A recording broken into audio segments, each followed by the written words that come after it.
दिल्ली की जामा मस्जिद में अभी मेरे पास वीडियो आया, वहां इंस्टाग्राम की रील बन रही है, लड़का लड़की प्यार मोहब्बत की रील बना रहे। कहा? अल्लाह के घर में, जामा मस्जिद में। मैंने वीडियो देखा, मेरा खून खौल गया कि जामा मस्जिद के एडमिनिस्ट्रेशन और वहां की इंतजामिया क्या कर रही है। इस तरीके के बेहुदा वीडियोस जामा मस्जिद के अंदर बनाए जा रहे हैं। प्यार मोहब्बत की बातें, एक लड़का लड़की वो वीडियो के अंदर फिल्मा रहे और वो वीडियो जामा मस्जिद दिल्ली के अंदर बन रही है। मेरे प्यारे साथियों, दिल्ली के अंदर 5 मस्जिदें तो ऐसी हैं, पुरानी मस्जिदें जो पिकनिक स्पॉट बन चुकी हैं और वहां आशिक और माशूक मिलने जाते हैं। वो लवर्स पॉइंट बन गया है, वो आशिकों के मिलने का अड्डा बन गया है। ये मुसलमान का हाल है। और वो बेचारा कह रहा है कि साहब हमारी मस्जिदों पर दुश्मनों की गलत नजर है। अल्लाह कह रहा है मेरे स्पेशल बंदे 5 टाइम की नमाज के तो पाबंद होते ही होते हैं। वल्लज़ीना यबीतूना लिरब्बिहिम सुज्जदन व क़ियामा, वो रात रात भर सजदे में रहते हैं, वो रात रात भर क़ियाम में रहते हैं, वो अल्लाह की बारगाह में रोते रहते हैं, वो अल्लाह की बारगाह में तहज्जुद पढ़ते हैं, क़ियामुल लैल करते हैं। कल जुमा का दिन है, फजर की नमाज में आप मस्जिद में जाएंगे। अगर इमाम साहब को मसला मालूम है, सुन्नत का तरीका मालूम है, इमाम साहब पहली रकात में सूरह सजदा पढ़ाएंगे, दूसरी रकात में सूरह दहर पढ़ाएंगे। सूरह सजदा की तिलावत जब आप सुनेंगे, सूरह सजदा में ये आयत भी इमाम साहब तिलावत करेंगे। ततजाफा जुनूबुहुम अनिल मज़ाजी यदऊन रब्बहुम खौफन व तमा। मेरे नेक बंदे वो हैं जो अपने बिस्तर से अलग रहते हैं। रातों में लोग सोए रहते हैं, मेरे नेक बंदे अपने बिस्तर से अलग होकर अल्लाह की बारगाह में रुकू कर रहे होते हैं, अल्लाह की बारगाह में सजदा कर रहे होते हैं। मेरे नेक बंदे तहज्जुद पढ़ते हैं, मेरे नेक बंदे क़ियामुल लैल करते हैं।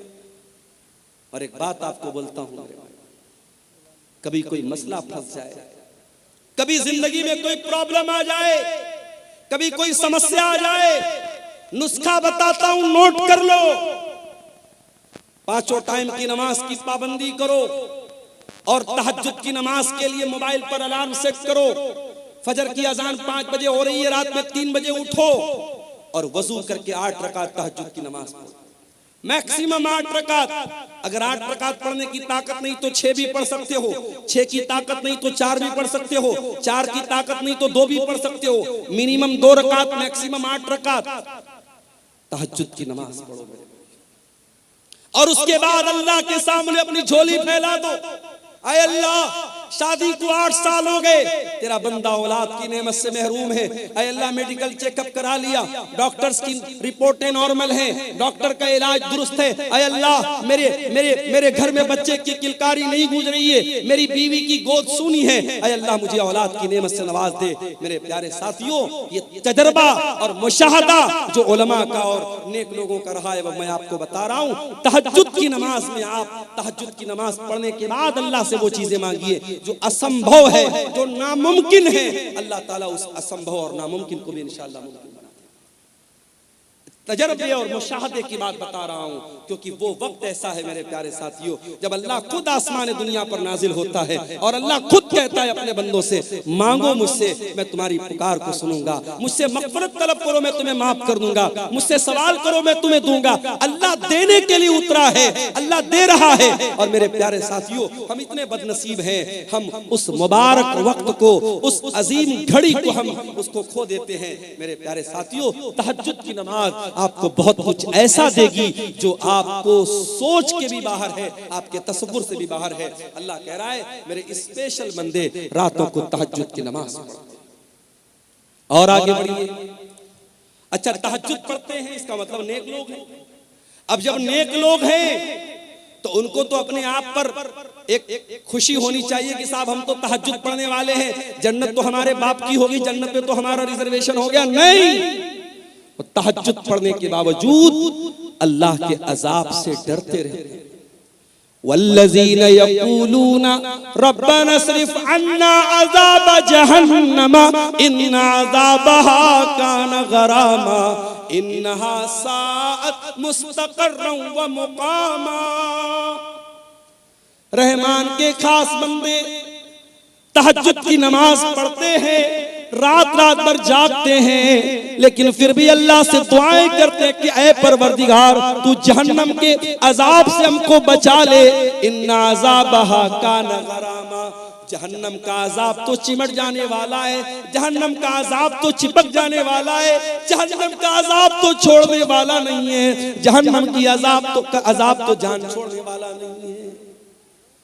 आज 2-4 लाख रुपये हमने मस्जिद में दे दिया, 2-4 लाख रुपये हमने मदरसे में दे दिया, कोई जलसा करा दिया, कोई मस्जिद बनवा दी, कोई यतीमों की मदद कर दी, तो हम उतने ही पर बड़े फख्र से, बड़े गुरूर से हम अपने आप को समझते हैं कि साहब हमने तो बहुत बार तीर मार लिया, अब तो जन्नत हमारे बाप की हो गई। नहीं मेरे प्यारे साथियों, ये बहुत ही खतरनाक किस्म का तकब्बुर है कि इंसान अपनी नेकियों को, अपने नेक अमाल को अपनी नजात के लिए फाइनल समझे कि हाँ मैंने नेकी कर ली तो मेरी नजात हो गई।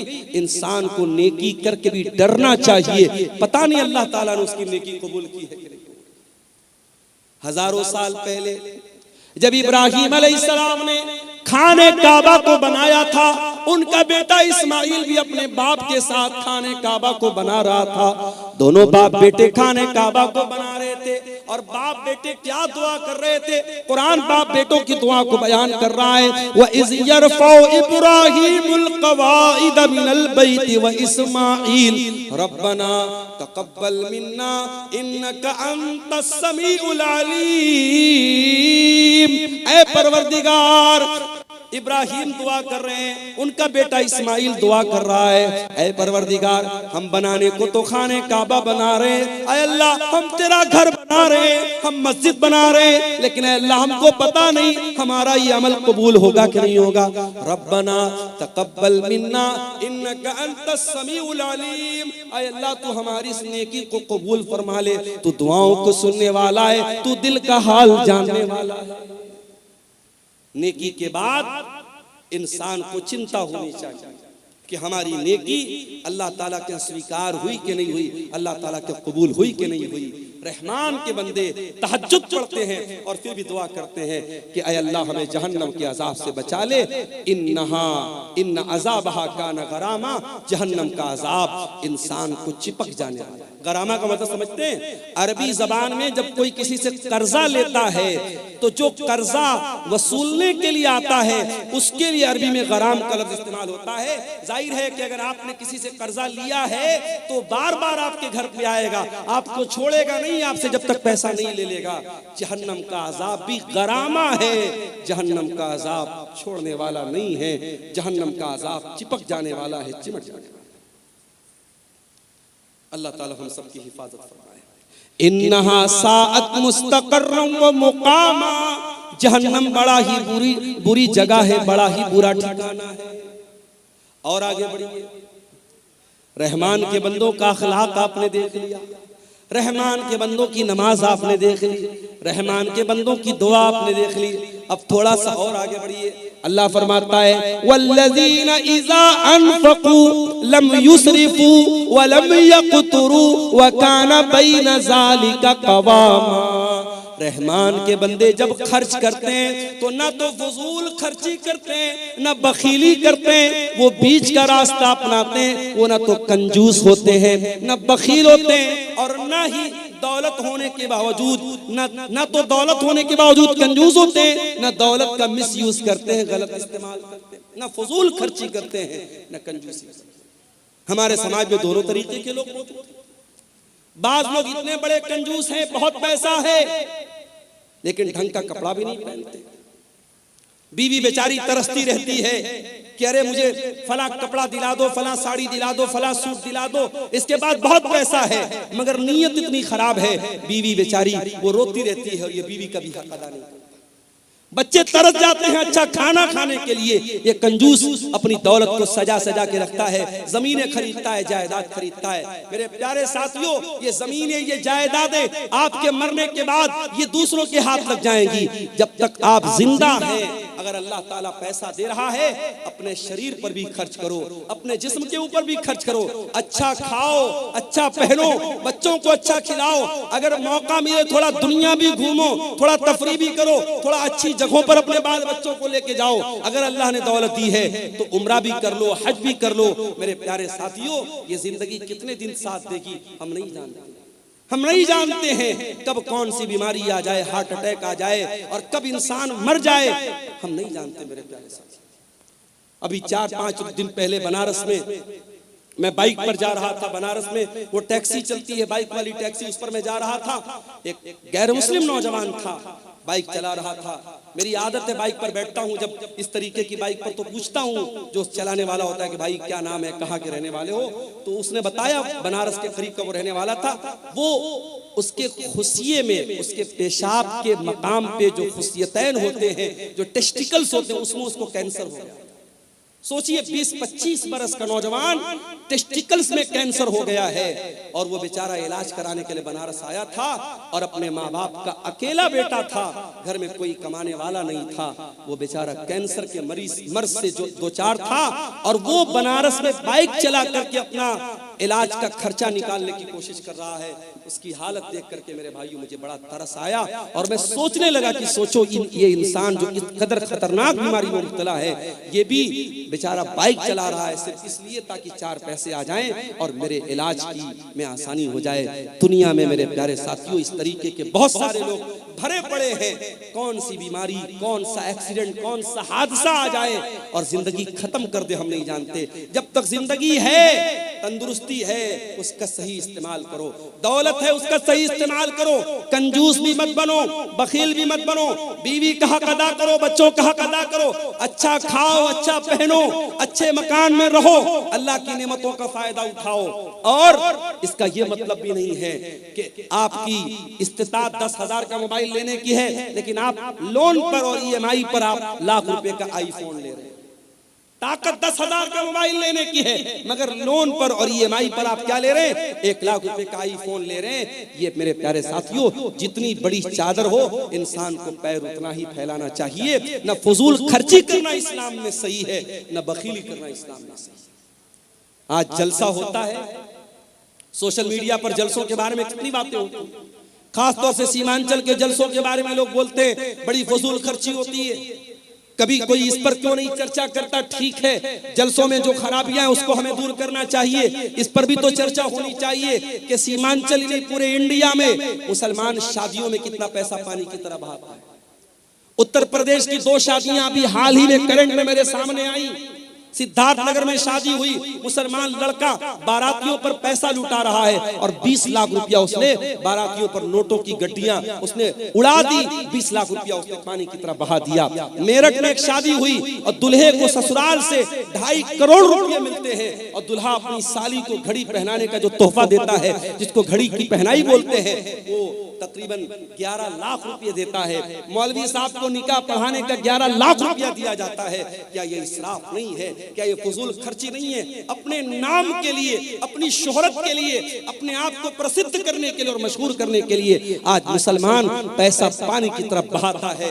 मेरे प्यारे साथियों, अल्लाह क्या इसका भी हिसाब देना पड़ेगा। पैसा कहां से आया और पैसा कहां खर्च किया। आप ये कह करके पल्ला नहीं झाड़ सकते मेरा पैसा था, मेरी मर्जी थी, मैं जहां चाहे खर्च करूं। नहीं, अल्लाह आपसे पूछेगा ये पैसा हमने तुझे दिया था, ये दौलत हमने तुझे दी थी, तुझे बताना पड़ेगा तूने पैसा कहां से आया और ये पैसा तूने कहां खर्च किया। वल्लज़ीना इज़ा अनफ़क़ू लम युस्रिफ़ू व लम यक़्दुरू व कान बैन ज़ालिका क़वामा। रहमान के खास बंदे जब पैसा खर्च करते हैं, जब दौलत खर्च करते हैं, न फजूल खर्ची करते हैं, न बखीली करते हैं, व कान बैन ज़ालिका क़वामा, वो बीच का रास्ता अपनाते हैं। और आगे बढ़िए, वल्लज़ीना ला यदऊना मअल्लाहि इलाहन आखर वला यक़्तुलूना अन-नफ्सल्लती हर्रमल्लाहु इल्ला बिल हक़्क़ि वला यज़नून। और रहमान के खास बंदे 3 बड़े बड़े पापों से अपने आप को बचाते हैं। 3 महापाप है इस्लाम में, 3 बड़े बड़े गुनाह है इस्लाम की नजर में। सुन लीजिए इसको। वल्लज़ीना ला यदऊना मअल्लाहि इलाहन आखर। रहमान के खास बंदे अल्लाह के साथ किसी को शरीक नहीं करते, वो शिरक नहीं करते। उनका हाथ अगर उठता है अल्लाह के सामने उठता है, वो सजदा करते हैं तो अल्लाह की बारगाह में सजदा करते हैं। वो किसी कब्र पे सजदा नहीं करते, किसी मजार पे सजदा नहीं करते, किसी पत्थर के बुत के आगे सजदा नहीं करते। वो लाल काले पीले धागों को मुश्किल कुशा नहीं समझते। आप क्या बोलिए, इसी कटिहार के इलाके में मैंने देखा अहले हदीस का घर है, शेरशाबादी का घर है, और घर में उसने क्या लगाया है, दुकान और मकान की खैर बरकत। उस पे क्या लिखा हुआ है, कुछ गिनतियां लिखी हुई हैं, कुछ गिनतियां लिखी हुई हैं, और ये अकीदा रखा गया कि ये मेरे मकान में लगा रहेगा तो मेरे मकान में बरकत आएगी। ये उल्टी सीधी गिनती लिखने से तेरे मकान में बरकत नहीं आएगी। मकान में बरकत तेरे अमल से आएगी, तेरे ईमान से आएगी, तेरे कुरान पढ़ने से आएगी। कुरान की आयतों को तू लटका दे या गिनतियों को लटका दे, उससे तेरे घर में बरकत नहीं आएगी। मेरे भाइयों, बात कड़वी है मगर मैं सच्ची बात कहता हूं। आज हम अहले हदीसों को भी अपने अकीदे पर मेहनत करने की जरूरत है। आज हमारे जलसों में तौहीद पर तकरीरें बंद हो गई, अखलाक की बातें हो रही हैं, नमाज की बातें हो रही हैं, शराब से रोका जा रहा है, ज़िना से रोका जा रहा है। मगर दुनिया का सबसे बड़ा पाप क्या है, दुनिया का सबसे बड़ा गुनाह क्या है, शिर्क करना। आज कितनी मुसलमान लड़कियां हैं कॉलेजों में पढ़ रही हैं, हिंदू सहेली के साथ वो पढ़ रही है, उसका कोई त्योहार आया, उसने एक बच्ची महिला पिंडाल में रो रही है, किनकी बच्ची है उसको ले जाइए। किसी गैर मुस्लिम का त्योहार आया, मुसलमान लड़की स्कूल और कॉलेज में पढ़ रही है, उसके त्योहार में बाकायदा शामिल होती है और उसके मजहबी इबादत में शामिल होती है। मैं ये मसला बता दूं आपको, आपके गांव का कोई गैर मुस्लिम पड़ोसी है, कोई गैर मुस्लिम भाई है, उसके साथ मेल जोल रखना, उसके साथ प्यार मोहब्बत करना, उसके साथ अच्छा सलूक करना, उसके सुख दुख में काम आना, मैं बिल्कुल मना नहीं कर रहा हूं, इस्लाम तो इसका हुक्म देता है। मगर हाँ, जब मसला ईमान का आ जाए, जब मसला अकीदा का आ जाए, वहां कोई कॉम्प्रोमाइज नहीं करता। किसी गैर मुस्लिम के मजहबी इबादत में आपको शामिल नहीं होना है। इबादत अगर होगी तो अल्लाह की होगी, ये उसूल है, ये उसूल है कुरान। कुल या अय्युहल काफिरून ला आबुदु मा ताबुदून, ऐ नबी आप कह दीजिए कि ऐ काफिरों, जिसकी इबादत मैं करता हूं उसकी तुम नहीं करते, जिसकी तुम करते हो मैं नहीं। तो रहमान के खास बंदे शिर्क नहीं करते। सबसे बड़ा पाप क्या है, अल्लाह के बराबर किसी को बना देना, अल्लाह के बराबर किसी को दर्जा देना। आप तो सीमांचल के इलाके में रहते हैं, यहाँ तो कम ये चीजें आपको मिलेंगी। आप जरा सा उत्तर प्रदेश में आइए, जरा कलकत्ता चले जाइए, जरा आप मालदा साइड में, बारसोई साइड में आप चले जाइए, आपको जगह जगह शिर्क के अड्डे मिल जाएंगे। मुसलमान किस किस चीज के आगे सर झुका रहा है आप यकीन नहीं कर सकते। एक मुसलमान रास्ते में जा रहा था, उसके एक पैर का जूता टूट गया। अब एक पैर का जूता पहन के तो वो चल नहीं सकता था, उसने मारे गुस्से में अपने जूते को एक पेड़ के ऊपर फेंक दिया। एक साल के बाद जब वो मुसलमान उस जगह से गुजरा, देखा कि पूरे पेड़ पर ढेर सारे जूते पड़े हैं। उसने किसी से पूछा, भाई इस पेड़ पर इतने सारे जूते कहां से आए? कहा कि नहीं मालूम, बस कोई आदमी यहाँ से गुजरा था, देखा कि इस पेड़ पर एक जूता पड़ा है, तो लोगों ने आपस में ये धारणा बना ली, अकीदा बना लिया कि इस पेड़ के ऊपर जूता लटकाने से बिगड़ी बन जाएगी, मुसीबत दूर हो जाएगी, मन्नत पूरी हो जाएगी। अब जूते पर जूता, जूते पर जूता लटकाया जाए। ये मुसलमान का अकीदा है। मुसलमानों के अकीदे में इतना बिगाड़ है मेरे प्यारे साथियों, कहीं बिल्ली की कब्र है, कहीं घोड़े का मजार है, कहीं पागल बाबा का मजार है, और वहां जाके मुसलमान सर झुका रहा है। अल्लाह कह रहा है मेरे खास बंदे अल्लाह के साथ शिर्क नहीं करते। वल्लज़ीना ला यदऊना मा अल्लाहि इलाहन आखर, मेरे स्पेशल बंदे अल्लाह के साथ शिर्क।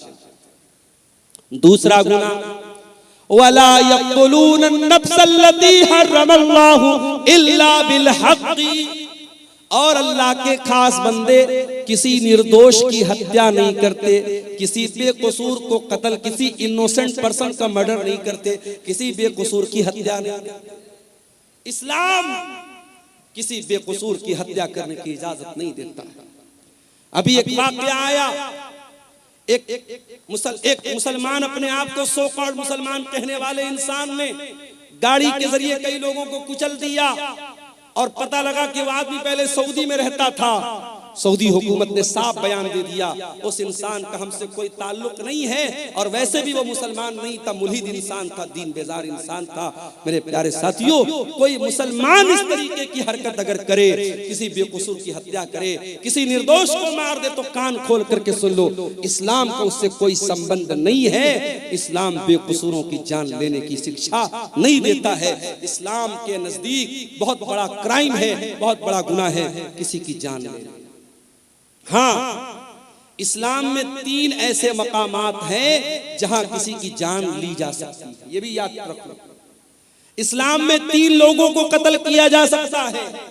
नंबर 1, अस्सय्यिबुज़्ज़ानी, शादीशुदा इंसान अगर जिना कर रहा है और इस्लामी हुकूमत है, चाहे वो मर्द हो चाहे वो औरत हो, इस्लामी हुकूमत के अंदर शादीशुदा जानी की सजाए मौत है, उसे रज्म किया जाएगा, पत्थरों से मार मार के खत्म किया जाएगा। नंबर 2, अल क़त्ल बिल क़त्ल, अगर किसी ने किसी की हत्या की है तो हत्यारे को उस हत्या के बदले, उस कत्ल के बदले हत्यारे को कत्ल किया जाएगा, कातिल को कत्ल किया जाएगा, कातिल से क़िसास किया जाएगा, उसको भी इस्लाम में उसकी इजाजत दी गई है। और नंबर 3, अल मुफारिक़ु लिदीनिही, इस्लामी हुकूमत के अंदर अगर कोई मुसलमान रहता है, वो इस्लाम को फॉलो करते करते अगर इस्लाम को छोड़ देता है और किसी दूसरे मजहब को स्वीकार कर लेता है, मुर्तद हो जाता है, मुशरिक हो जाता है, काफिर हो जाता है, अगर इस्लामी हुकूमत के अंदर ऐसा काम करता है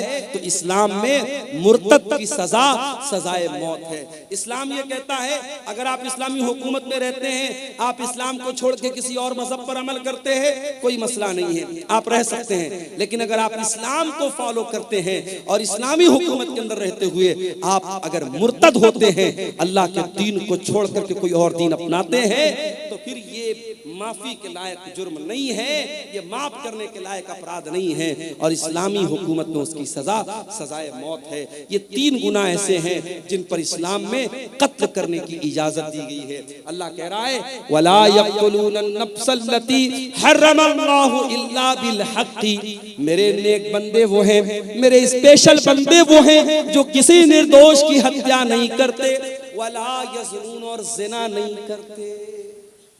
ये तीसरा बड़ा गुनाह है, जिना करना, बदकारी करना, शर्मगाह का गलत इस्तेमाल करना, ये जिनाकारी और बदकारी इस्लाम की नजर में तीसरा बड़ा गुनाह है। इसीलिए जब अल्लाह के नबी से पूछा गया, आय अल्लाह के नबी, अय्युज़ ज़म्बि आज़मु इंदल्लाह, अल्लाह के नजदीक सबसे बड़ा गुनाह क्या है? आपने फरमाया, अन तजाला लिल्लाहि निद्दन व हुवा खलक़क, सबसे बड़ा गुनाह यह है कि तुम अल्लाह के बराबर किसी को करार दे दो। पूछा गया, आय अल्लाह के नबी, उसके बाद दूसरा सबसे बड़ा गुनाह क्या है? आपने फरमाया, अन तक़्तुला वलदक खशियत अन यतममक, अपनी औलाद को कत्ल कर देना इस डर से कि